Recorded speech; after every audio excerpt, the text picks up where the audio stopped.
कौन कहता है आसमान में छेद नहीं हो सकता, कौन कहता है आसमान में सुराख नहीं हो सकता, एक पत्थर तो ज़रा तबीयत से उछालो यारो। बहुत सुना था इस कविता को, बहुत सुनी थी इन लाइनों को, लेकिन किसी को क्या पता था कि ऐसा भी वक्त आएगा कि जब क्लास 10th के बच्चे 11th में डायरेक्ट प्रमोट हो जाएंगे। आज तक तो इतिहास में हमने नहीं सुना था, और आगे भी भगवान करे कि ऐसी सिचुएशन ना आए कि इस तरह से फैसले सरकार को लेने पड़े। 12th वालों के एग्ज़ाम पोस्टपोन्ड हो गए, वो आगे और ज़्यादा आगे अटक गए, बेचारों को और ज़्यादा तैयारी करनी पड़ेगी। लेकिन क्लास 10th वाले बच्चे ज़्यादा खुश ना हों, वो इस बात को लेके ज़्यादा खुश ना हों कि भाई अब तो हमारे एग्ज़ाम नहीं होंगे, हम तो 11th में आ गए। भाई 10th के ही तो नहीं होंगे, आगे 11th और 12th तो है, और उसके बाद नीट और जेई तो है। क्लास 10th वाले बच्चों को मैं ये कहूँगा कि अब ये राइट समय है कि इस वक्त अपनी तैयारी को एक्सेलरेट कर दें।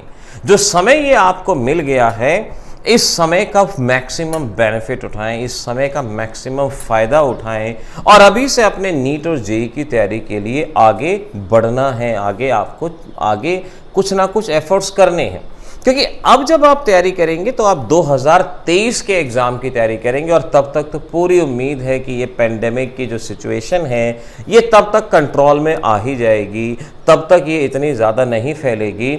और क्योंकि 12th क्लास के मार्क्स भी ज़्यादा मायने रखते हैं, और नीट और जेई की तैयारी भी मायने रखती है। हमारे नीट और जेई एग्जामिनेशन में अक्सर ये देखा गया है कि 11th का सिलेबस 60% या 55% और 12th का सिलेबस 45 to 40% में डेविएट करता है। तो आपको अभी से तैयारी करनी होगी। एक ऑब्जेक्टिव की बुक लेके बैठिए, कोई ना कोई ऑब्जेक्टिव की बढ़िया सी बुक आप परचेज कर लीजिए और अपनी तैयारी को एक्सेलरेट कर दीजिए। आप चाहें 11th में स्कूल में एडमिशन लेते हैं या कहीं भी पढ़ते हैं, अपने घर के आसपास के इलाकों में पढ़ते हैं, जहां भी पढ़ते हैं, आप जो चैप्टर अपने बैच पे पढ़ते हैं उसी के ऑब्जेक्टिव क्वेश्चन को सॉल्व करना शुरू कर दीजिए। साथ के साथ ऑब्जेक्टिव क्वेश्चंस को सॉल्व कीजिए। अगर इस तैयारी को अभी से आपने अपना लिया तो आप जानेंगे कि कॉम्पिटिटिव एग्ज़ाम कितना आसान हो जाएगा। और 11th के बच्चों को मैं ख़ास तौर पे ये भी कहूँगा कि भाई आप शुरुआत से ही न्यूमेरिकल की एक बुक अलग से परचेज करके रखो, न्यूमेरिकल की एक सेपरेट बुक लेके रखो। जो चैप्टर पढ़ रहे हो उस चैप्टर के न्यूमेरिकल आप अपनी क्लासेस में तो सॉल्व करेंगे ही, लेकिन एक्स्ट्रा प्रैक्टिस के लिए आपको उस बुक के न्यूमेरिकल को सॉल्व करना होगा, क्योंकि स्कूल लेवल के एग्ज़ाम तो जनरली आपकी कॉपी में से ही आ जाते हैं, लेकिन जेई और नीट का पेपर जब बनता है हमें नहीं पता होता कहाँ से क्या क्वेश्चन आएगा क्या नहीं। इंटेलिजेंट गैस ज़रूर लगाए जा सकते हैं, लेकिन वहाँ पर पोर्शन कौन सा आना है, कैसा आना है, ये हम नहीं कह सकते। तो इसीलिए उस तैयारी को एक्सेलरेट करें, उस तैयारी को बढ़ाएं।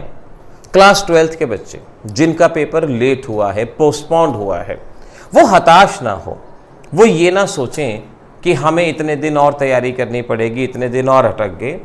आप इस बात को ऐसे भी तो ले सकते हैं ना कि आपको आपकी तैयारी के लिए समय मिल गया, एक्स्ट्रा समय मिल गया। अब अगर आपकी तैयारी पहले से अच्छी थी तो ज़्यादा से ज़्यादा फुल सिलेबस टेस्ट दीजिए। जहाँ भी आप पढ़ते हैं वहाँ पर आप ज़्यादा से ज़्यादा फुल सिलेबस टेस्ट दीजिए। जितने ज़्यादा फुल सिलेबस टेस्ट देंगे उतनी आपकी प्रैक्टिस बढ़ेगी। और जो बच्चे प्रेजेंटली 12th में अपीयर हो रहे थे, जिनके एग्ज़ाम आने थे, उन बच्चों को मैं ये कहूँगा कि अब एक आदत डाल लो कि रोज़ के आपको 100 से ऊपर मल्टीपल चॉइस सॉल्व करने हैं। 100 से ऊपर मल्टीपल चॉइस हर सब्जेक्ट में, मतलब फिज़िक्स केमिस्ट्री मैथ या फिज़िक्स केमिस्ट्री बायोलॉजी जो भी आपके पास है, 100 से ऊपर 30 क्वेश्चन फिजिक्स के कर लिए, 40 केमिस्ट्री के कर लिए, रिमेनिंग मैथ या बायो के कर लिए, लेकिन 100 से ऊपर करने हैं। अगर 100 से ऊपर की एवरेज निकाल लोगे तो एक महीने में 3000, 2 महीने में 6000, और इतने ज़्यादा मल्टीपल चॉइस जब सॉल्व हो जाएंगे तो कॉन्फिडेंस अपना बढ़ेगा ही बढ़ेगा। इस वक्त पे खाली हरगिज़ ना बैठें, कहीं ना कहीं कोई ना कोई टेस्ट सीरीज़ ज़रूर ज्वाइन कर लें और लगातार टेस्ट में अपीयर हों, क्योंकि हमारी साइकोलॉजी होती है जब हमें समय मिल जाता है ना, हम हवा ले जाते हैं, हम यही सोचते हैं भाई समय तो बचा हुआ है। अरे समय का कुछ नहीं पता होता। जैसे ये समय आया, एक फैसला लिया गया कि भाई इन एग्ज़ाम्स को कैंसिल किया जाएगा और वो एग्ज़ाम कैंसिल हुए, पोस्टपोन हुए। ऐसे ही ये वक्त कभी भी किसी भी तरह से बदल सकता है, कैसे भी चेंज हो सकता है। तो ज़रूरी है आप अपने वक्त का बेहतरीन प्रयोग कीजिए, अच्छे से इस्तेमाल कीजिए और एग्ज़ाम की तैयारी को एक्सेलरेट कीजिए। देखते रहिए चैनल को, मिलेंगे अगली क्लास में।